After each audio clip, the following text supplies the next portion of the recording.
Here we are. It's NAMM. It's the first NAMM we have been to in 4 years. Has it been that long? 2020 was the last one we were Are here. you kidding, really? Well, I was here in April. Somebody but it wasn't the bit real a bat's head off or something somewhere, and then it destroyed the world for 4 years. But we're back. Pangolin. Was it Aussie again, was it? It was. was. It a penguin? I blame Aussie. Maybe, I'm not sure. So, where better to start than with our dear friends on the Martin stand. Fred here is going to tell us what is new for you. I think this is new, right? This is new, GPCE, Inception, Maple, GP guitar, kind of all domestic hardwoods for us, North American hardwoods, really different. Took a real different approach to building it. Wanted to see if we could just sort of push the limits a little bit on what Martin Faithful will accept. So the sexy stuff, you can kind of just about, if you get a real close up inside the sound hole, see, but what's easier to show you there you go. Is this. Sample top. So tell me, I mean, apart from just looking beautiful, what's the point of this new bracing? Is it?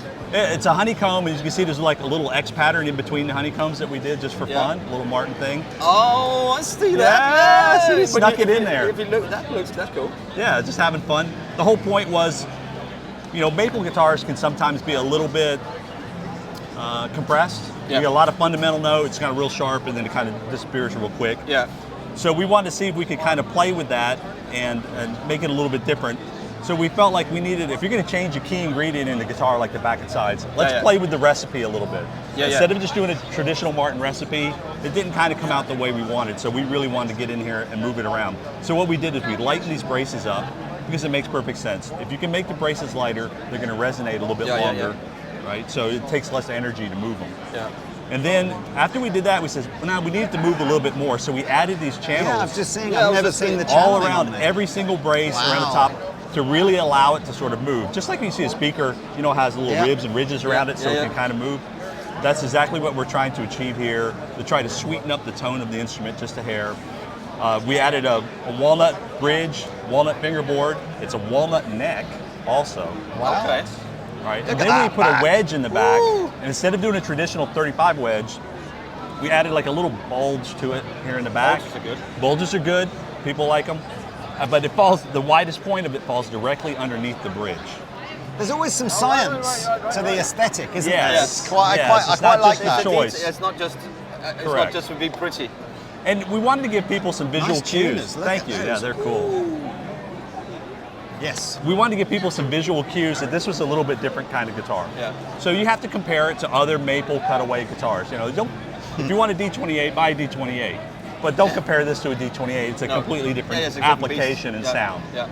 So it's kind of a different player. It's walnut binding on this. We tried to avoid plastic wherever we could on the instrument. So we went with wood inlays, things like that. Tried to stay away from the shell, just to kind of give it a little more eco vibe. Yeah. Looks Are you doing the Inception bracing on other models as well? Or I think you're going to see it applied going forward. This is our first attempt at it to kind of go. And we've discovered a lot of things through this process in this particular project on how we can move and manipulate sound on guitar. So I think we're going to try it on some other instruments. You're going to see some changes to it as the application goes. But we're trying to create a path forward where we can do some different things, and it just doesn't always have to be a forward shifted scallop brace dreadnought.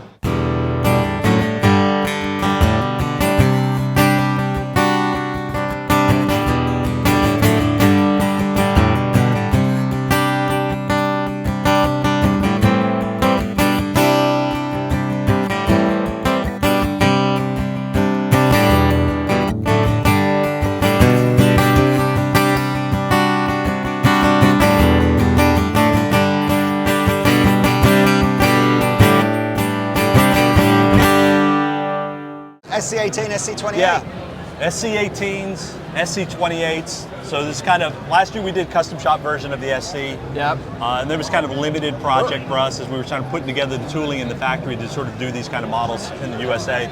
This is our first full-fledged USA model. It's going to keep going. I'm going to say, that does not look as weird as I thought it was going to look. No. I was a bit, I'd heard about this idea of taking the SC shape, which on the 13 has done really well, but it's quite a bit lower price than this, isn't it? And I was thinking, does this really work if you go up to an 18 or a 28 spec? And you know what? Look, there's definitely, you can still see the offset vibe, so it's probably, it might not appeal to everybody, but... No, it's its own unique kind of thing. But once again, you're... This is beautiful, isn't it? Non-traditional players looking for something a little bit different. How do you even CNC this, or like what are the? This is a really complex project. It looks this crazy. Really, complex. really difficult. So what putting it all together. What are you bending here, and then this is glued in, or what? That is actually the front block that you see through the center. So it's actually exposed. Oh right. So you're running the sides up to the edge of the front block. It's exposed in there, and then you have the two. You have the two bolts that go through and grab that dovetail joint that's on the inside. It's not attached to the neck. So at no point do bolts touch the neck. Right. So there's a dovetail joint in there that gets pulled down, as you've seen it before. Yeah. And yeah, it was a real complex project to try to get the angles right. It was a lot of fun because that curve on when you go back on that joint, it was really important to me that this curve flowed up into the neck. Oh yeah. Because originally they had it kind of done. I said, no, it's got to go this way because it's just a much better design. Yeah. It's insane to try and, you could understand how you might carve that on a solid piece of wood or whatever, but to try and do it on an acoustic is nuts. That's why not many people are doing it kind of a heelless version where you can really get in there and have all that kind of access to the instrument. What are the other similarities to 18 series? It's basically just 18 in all of its appointment style with the binding and the rosettes and things like that, and we do the same thing obviously on the 28. Is it using the bracing from the SC, or is it an 18 brace? It's using its own bracing because of the shape of the top. Amazing, look at that. I like it's essentially a 28. Now you're getting, unlike the SC13s, these are solid woods, where the 13s are laminate. Yeah. These aren't those aluminium pins or anything? No, they are not. They're regular pins. Just regular pins. Regular pins in this particular Yeah, they look great, these. Yeah, they're really fun. They're fun instruments to play. And we know some people just want to, just give me a traditional rosewood, give me a traditional mahogany piece. So we're trying to bridge that gap. And you got the veloute as well on that. That's such a nice guitar. Just a little more upscale version. Just a fun thing to play. And they're super And you've got the Aura system on here though, so a different system to the Inception It's offered with both the Aura system and with the LR back system. So it's your choice. Okay.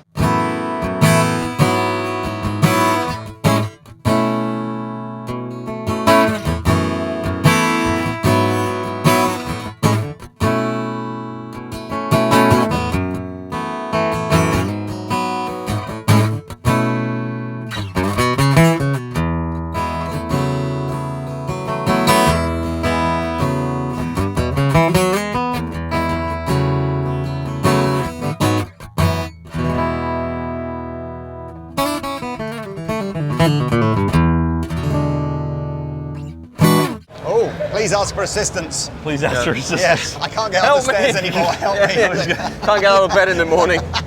Exactly. Wow. This isn't this Bitcoin thing that No, this is actually, if you look at the motif, this is actually the front of a train with the headlight coming out of the train. So there was Polar Express. Yes, exactly. There was a train, it was called the 20th Century Limited. This is sort of based off of that particular train. May I? Yeah, feel free. Just a custom shop piece, limited. I'll take two. Yeah. Holy moly. It's expensive. You've got a spare $27,000 lying around. Guatemalan rosewood, back and sides. Beautiful, beautiful guitar. A lot of inlay work. Woo. A showpiece. Oh man. See, that's my favorite part of the guitar. Yeah, it's beautiful. I know it's such a small detail, but I love it because it's hard to do. Yeah. But that's I'm so sorry. What's the connection with the train and Martin then? It's kind of fun. I think Chris's nephew's father is a real train guy, and they were just having a conversation, and they just decided to, let's do a project and have fun and just do something based on this real. It's a train spotter's guitar. We need that guy off of YouTube. Oh, what's his name? Really close to his face to do the no, he's got the hat on with the camera. What's his name? Oh, I love that. Francis, that's it. Yeah. It's his signature guitar. What a brilliant idea. The worst toilet in Scotland. 100%. He could definitely afford it. Oh, no doubt. No doubt. That's beautiful. Yeah, it's a cool guitar. It's just fun. Have you seen John much recently? I was just texting him a little bit. Before the Fred's show. the man. There's the 45. I don't think I've seen that. You haven't seen the 45 yet. Well, did we see one when we were there? We saw when we were there. Yeah, we saw it when we was there. Oh, look at that! Yeah, that's the big one there. All the silver inlays, real silver. With the inlays into the rosette, into the head, into the neck. It's so. I said this, I think, when this guitar first came out. The press shots of this do not capture how beautiful it is at all. And I'm not blaming the photographer for that. I just think it's absolutely true. You just, it's a difficult color. Until you see this in the flesh, color. you just can't appreciate it, can you? John and I actually had that same conversation. He was like, it just doesn't translate on photos, but when you see it in person, you really get it. Yeah. It really helped when he was playing it, obviously, playing live. So we have ordered these, so... yeah, you should be getting them soon. Yeah. Oh, look at that, though. Well, he did that in the Stagecoach. That was the first time we did it in the Stagecoach. Yeah, that was his idea. That was the first video I did with you, I think. Was it? Yeah. That's a really difficult thing to do. Everybody thinks it's just kind of a nice circle through there, but because you're running it on a curved surface, it's not the same diameter as the rest of the rosette. Yeah, so it has to be slightly more. So you have to do the math. Because there's a radius on the fretboard, correct. So you've got to adjust. And it's raised up a little bit. Yes. Right. So it was a little more difficult than people think. Have you seen his solo tour yet? I haven't gone to see it. We got tickets for March. You're going to go? Yeah, Pete and I are going to go in March. I was thinking about actually going. If you're watching John, you know.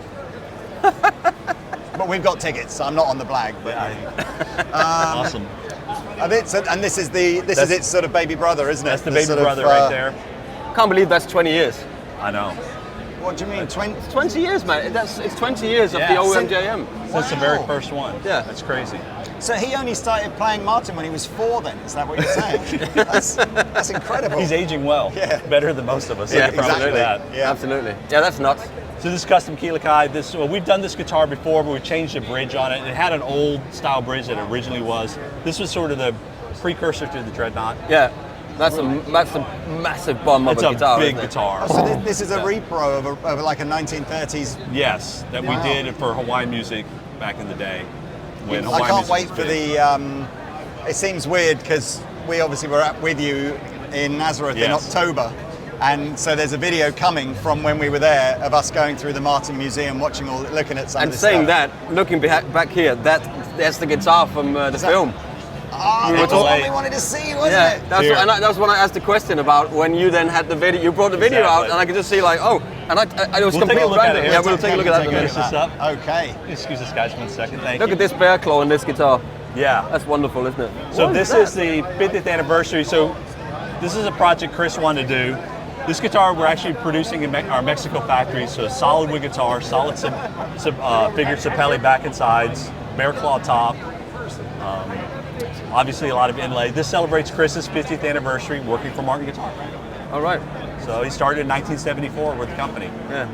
So that he wanted to do a model to sort of commemorate that, and he chose to do it out of our factory in Mexico. That's a flame neck. Oh, it's beautiful. It's flame total mahogany. Premium woods. By far the most expensive guitar we've ever done out of Mexico. I don't think I've ever seen a flame mahogany neck. It's a beautiful piece. Yeah. And what is the top on this? Because it's quite wide. Is that just? Yeah, it's just a bear claw stick at top. Wow. I shouldn't say just. Yeah, just. It's a pretty nice top. Some people don't like the bear claw thing, but yeah, sapameli, sapili, back and sides, beautiful guitar. These are some art guitars by Robert Getzel. He does a couple projects for us every year. He's Chris's cousin. That's very Japanese, isn't it? I love that. Very Japanese. I think they'll that's like great. that. Yeah, go ahead. All hand painted. All hand painted? All hand painted. Yeah, beautiful, beautiful. Koi fish. My mother-in-law has these kind of koi in her fish pond. Oh, does she? And every time the heron comes down and eats one, she sees about 3 grand's worth of fish just sort of fly off into the distance. Expensive sushi. It's very expensive sushi. Yeah. Don't they get really big? If they live in a big tank, they'll go like way enormous, these koi. They also did another one with a Mexican motif. Yeah, Day of the Dead kind of thing. Day of the Dead thing. That's cool. With a monarch butterfly. Really fun. And these are each individually hand painted? Yeah, he hand painted all these. Crazy. Really beautiful. Crazy. One-offs.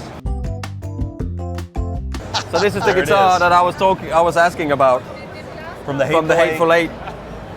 Kurt Russell's last play. So much myth and mystery around what actually happened on that film, isn't there? Yes, but so just to recap, the true version of events is they genuinely borrowed this from Martin. They did. And Kurt Russell genuinely didn't realise its significance and just thought, boom. You can see her face, the actors, when he grabs the guitar. Jennifer Jason Leigh. Yeah, and he goes this. You can see how her face is like, that shock that is actually happening, you know. Because they're supposed to substitute a prop guitar for when he smashed it, and he just got carried away. The shock on her face was nothing like the shock on the insurance company's face either, as they saw it being smashed up. Well, when you get lemons, you make lemonade, right? Is this, because I know you've got some unbelievably talented repair guys in your service, like Dave Doll and stuff like that. Sure. Is this just beyond, or is it almost just because of how it happened, it's almost worth keeping it? It's beyond, it's both. It's both, okay. Yeah, I think it's beyond, but it's such a good story. Yeah. It's such a good story just to have it here in this glass montre here. It looks like a sarcophagus. Yeah. I feel like I should be looking at like an Egyptian mummy in there or something. So let's talk a little bit about these X series real quick. Yeah, See sure. the back of it. So it's still an HPL.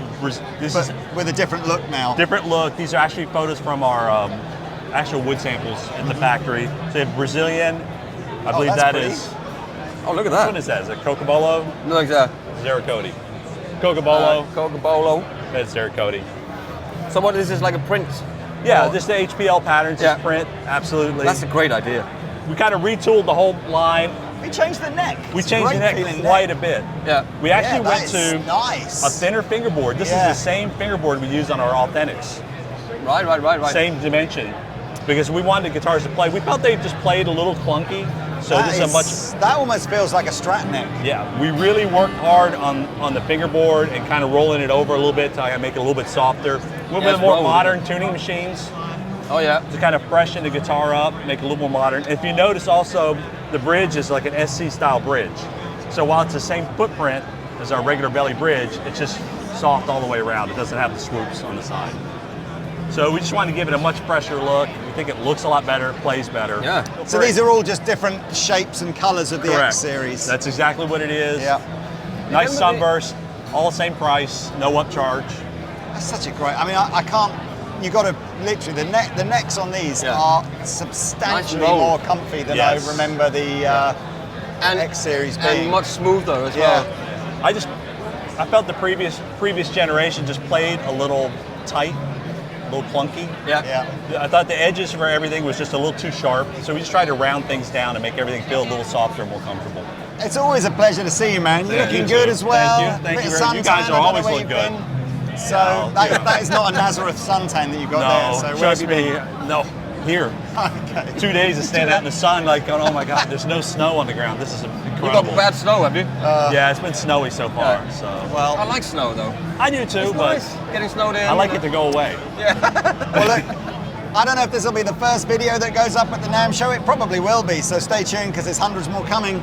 Thank you, Fred. Thank you, everybody. See you soon. Like and subscribe.